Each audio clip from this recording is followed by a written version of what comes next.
अब बात करते हैं जाने अनजाने की। यहाँ पर हमारी रीत के अंदर एक जासूस जो है वो जाग चुका है। बिकॉज टीवी की बहू ना, शी कांट हेल्प इट, वो उसका सेकंड नेचर है। और जासूसी करने के मोड में आते ही अभी घर वालों की एक एक करके पोल खोल करेंगी, जिसमें फिलहाल आज का टारगेट है भाभी जी।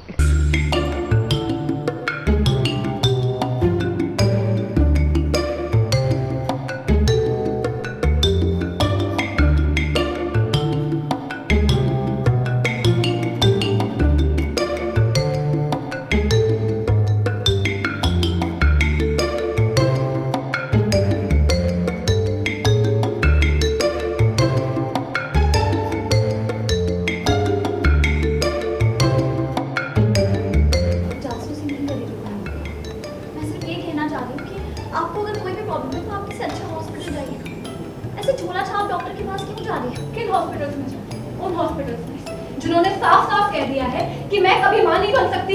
रीत एक बार फिर बन गई है जासूस, और ये जासूसी किसी और पर नहीं बल्कि वो पूनम भाभी पर कर रही है। पूनम की हर एक हरकत पर रीत नजर बनाए हुए है, और इतना ही नहीं, सबूत के तौर पर आज मैडम रीत ने तो वीडियो भी बना लिया है।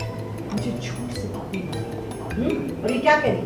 जादुई दवा खाना, ये क्या है? तुम्हारी जासूसी करने की आदत गई नहीं ना?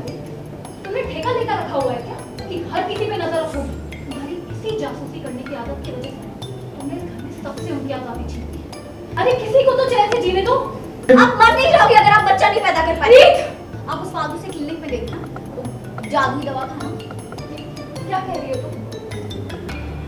मैं कहीं नहीं गई थी। मैं बच्चा नहीं दे सकती, तो जैसे ही उसने उसको वो चीज़ बोली तो उसको अंदर से रियलाइज हुआ कि तुम बोल कैसे रही हो ये सब, तुम्हें हक किसने दिया? तो इसीलिए पूनम का गुस्सा उस पर एकदम से फटा कि एक तो मैं तुम्हें बोल रही हूँ कि तुम मुझसे दूर रहो, ऊपर से तुम मेरी अब चोरी छुपे जासूसी कर रही हो।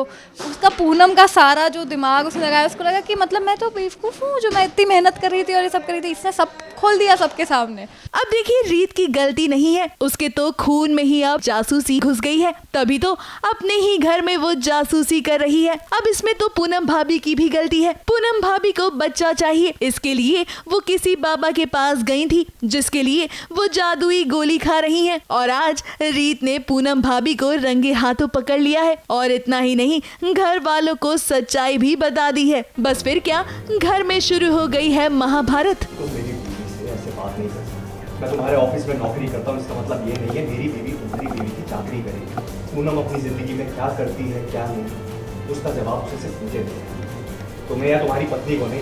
अब देखिए, भला हो राघव का कि उसने रीत का साथ दिया, क्योंकि इस समय रीत का साथ कोई भी नहीं दे रहा है। रीत को भी सभी के फटे में टांग अड़ाने की आदत पड़ गई है। राघव रीत का साइड लेते हैं, बोलते हैं कि जब भी पूनम भाभी प्रॉब्लम में रही है, रीत ने हमेशा बचाया है, उनकी इज्जत बचाई है, उन्हें वीरू भैया से बचाया है। तो अब अभी भी वो कुछ अगर कर रही है तो सही ही कर रही होगी, किसी अच्छी चीज़ के लिए बोल रही होगी, तो आप उससे रिश्ता कैसे तोड़ सकते हो?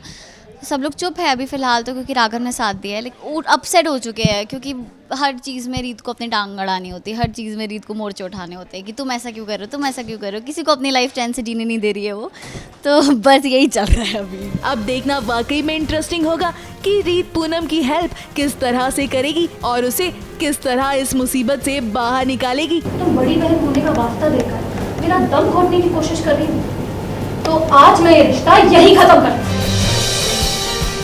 आज से तुम मेरी बहन हो, सिर्फ देवरानी, और रिश्ते के लिहाज से तुम्हारा कोई हक नहीं कि तुम मेरे मामले में दखल दो। बिल्कुल करेक्ट कहा बिग सिस्टर ने आपने। देवरानी को ना देवरानी की जगह ही रखना चाहिए, ज्यादा हेड पे नहीं चढ़ाना चाहिए। मुंबई से सोनू शुक्ला के साथ एबीपी न्यूज रिपोर्ट।